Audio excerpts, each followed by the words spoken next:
83 वर्ष की उम्र में शांता बहन परलोक सिधार गई।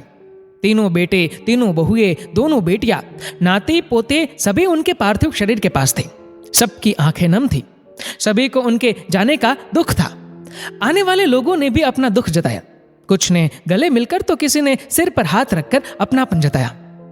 शाम होते तक सारी परिस्थितियां ही मानो बदल गई।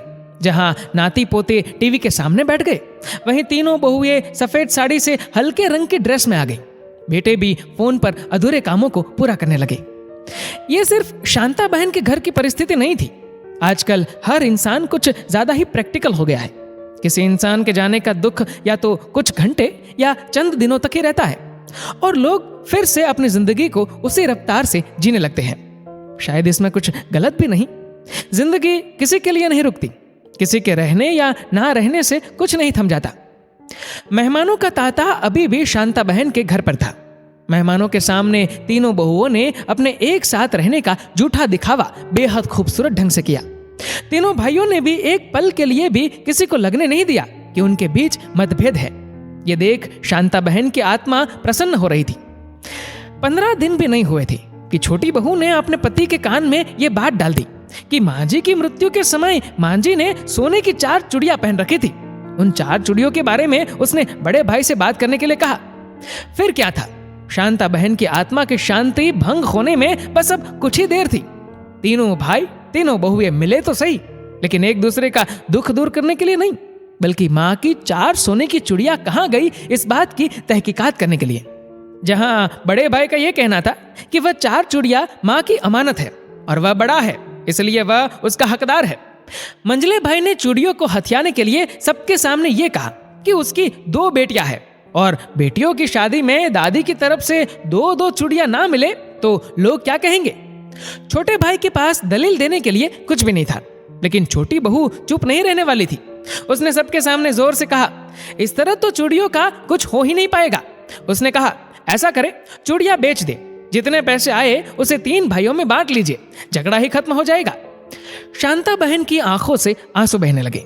मन तो उनका यह कह रहा था कि अभी धरती पर आकर तीनों बेटों के गाल पर तमाचा जड़ दे और पूछे कि कमी क्या है आखिर, जो तुम इस तरह चूड़ियों के लिए आपस में लड़ रहे हो।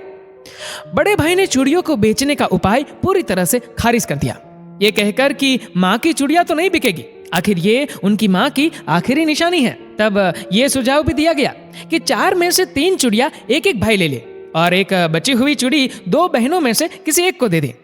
जैसे भाई वैसी बहनें। बहनों ने अपना ही अलग राग शुरू कर दिया। उन्होंने कहा, मां के सारे गहने वैसे भी भाभियों को मिले हैं, ये 4 चूड़ियां है, इसमें भी आपकी जान अटकी पड़ी है। ऐसा करें, आप 2-2 चूड़ियां हम दोनों बहनों को दे दें, हमारी मां की आखिरी निशानी है, बेटियों को तो मिलनी ही चाहिए। शांता देवी ऊपर से न जाने क्या सोच रही थी। कभी गुस्सा तो कभी आंखों में आंसू थे। उनकी आत्मा जैसे टूटकर बिखरने को ही थी। कभी नहीं सोचा था कि जिन बच्चों को इतने प्यार से पाला पोसा, बड़ा किया, शादियां की, पैसों की कभी कोई कमी नहीं रही, वह आज सोने की चूड़ियों के लिए लड़ रहे हैं। बेटे और बहू तो अलग, अब बेटियां भी उस लड़ाई में शामिल हो गई है। तभी मझली बहू का बेटा दौड़कर सबके सामने आया और कहने लगा, दादी के कमरे से ये कागज मिला है। बड़े भाई ने झट से उठकर कागज को अपने हाथ में लिया और पढ़ना शुरू किया। वह कागज और कुछ नहीं बल्कि सोने की चूड़ियां को बेचने की रसीद थी। पढ़ते ही उन्हें समझ में आया कि वह चूड़ियां सोने की तो थी ही नहीं, बल्कि वह तो नकली थी, क्योंकि मां ने अपनी सोने की चूड़ियां कब की बेच दी थी। बच्चों के जन्मदिन पर बच्चों को उपहार देने के लिए उन्होंने अपनी चूड़ियों को बेच दिया था।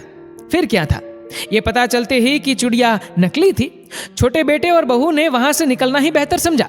मझला बेटा बोला, बड़े भैया कोई बात नहीं, मेरी दोनों बेटियों के लिए मां का आशीर्वाद ही काफी है। दोनों बहनें भी धीरे धीरे से वहां सरक ली। कहने लगी, बड़े भैया अब आप ही रख लो वह 4 चूड़ियां, इतना कुछ होने के बाद अब हमें नहीं चाहिए चूड़ियां। बड़ा भाई हाथों में वह 4 सोने की नहीं बल्कि नकली चूड़ियां लेकर दीवार पर टंगी मां की तस्वीर को देखता रहा, जिस तस्वीर की उसने कल ही फूल हार चढ़ाकर पूजा की थी। आज उसी मां की आंखों में एक सवाल दिखाई दे रहा था, क्या सचमुच बच्चे ऐसे होते हैं?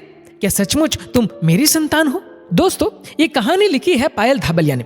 कहानी नहीं, मगर मैं तो यह कहूंगा कि ये अब बहुत से घर की वास्तविकता है।